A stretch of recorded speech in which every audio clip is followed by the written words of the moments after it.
नमस्कार, मैं हूं आरजू अंसारी और आप देख रहे हैं राष्ट्रीय जगत विजन न्यूज। सरगांव तहसील के ग्राम पंचायत मदकूस सल्फा और बासिन क्षेत्र में अवैध रेत उत्खनन को रोकने के लिए 26 मई को जिला प्रशासन द्वारा की गई कार्रवाई पूरी तरह नाकाम साबित हो रही है। कार्रवाई के कुछ ही घंटों बाद मदकू घाट पर रेत माफिया दोबारा सक्रिय हो गए और रात भर खुलेआम रेत की खुदाई और परिवहन करते रहे। स्थानीय ग्रामीणों और प्रत्यक्षदर्शियों के अनुसार 26 से 29 मई तक हर रात करीब 8 बजे से 15 से 20 से अधिक ट्रैक्टरों द्वारा शिवनाथ नदी से रेत की अवैध खुदाई की गई। माफिया इतने बेखौफ हैं कि कार्रवाई के बाद भी उन्होंने शासन प्रशासन को चुनौती देते हुए यह अवैध कारोबार बिना किसी रुकावट के जारी रखा। इससे साफ है कि उन्हें प्रशासनिक कार्रवाई की न तो कोई परवाह है, न ही कोई डर। मौके पर पहुंचे पत्रकारों और ग्रामीणों ने आरोप लगाया कि रेत माफियाओं के गुर्गों ने उन्हें धमकाया और डराने की कोशिश की। कुछ गुंडे शराब के नशे में चूर थे और खुलेआम दावा कर रहे थे कि शासन प्रशासन हमारी जेब में है। इस तरह की भाषा और आचरण ने प्रशासनिक कार्रवाई की गंभीरता पर प्रश्न चिन्ह खड़े कर दिए हैं।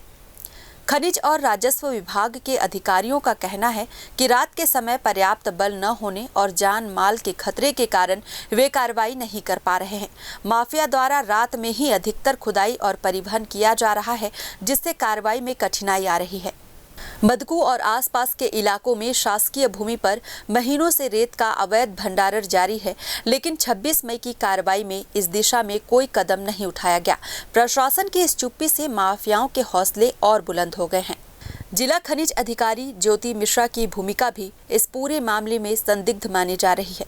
सूत्रों के अनुसार वर्षों से एक ही जिले में पदस्थ होने के कारण उनकी माफियाओं से सांठ-गांठ की आशंका जताई जा रही है। पूर्व में भी उनके विरुद्ध लेन देन और निष्क्रियता के आरोप सामने आ चुके हैं। जिले के नवपदस्थ कलेक्टर कुंदन कुमार से जनता को इस मामले में निष्पक्ष और प्रभावी कार्रवाई की उम्मीद है।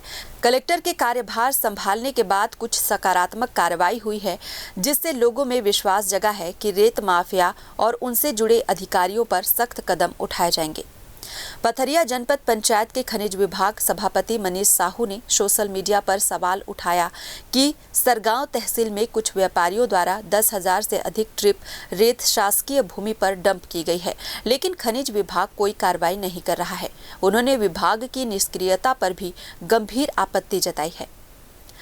इस पूरे मुद्दे पर अब सियासत भी गर्मा गई है। जिला कांग्रेस कमेटी अध्यक्ष घनश्याम वर्मा ने प्रशासन की निष्क्रियता पर सवाल उठाते हुए भाजपा पर आरोप लगाए हैं। उन्होंने कहा कि भाजपा समर्थित लोग अवैध रेत उत्खनन में लिप्त हैं और प्रशासन सिर्फ दिखावटी कार्रवाई कर रहा है।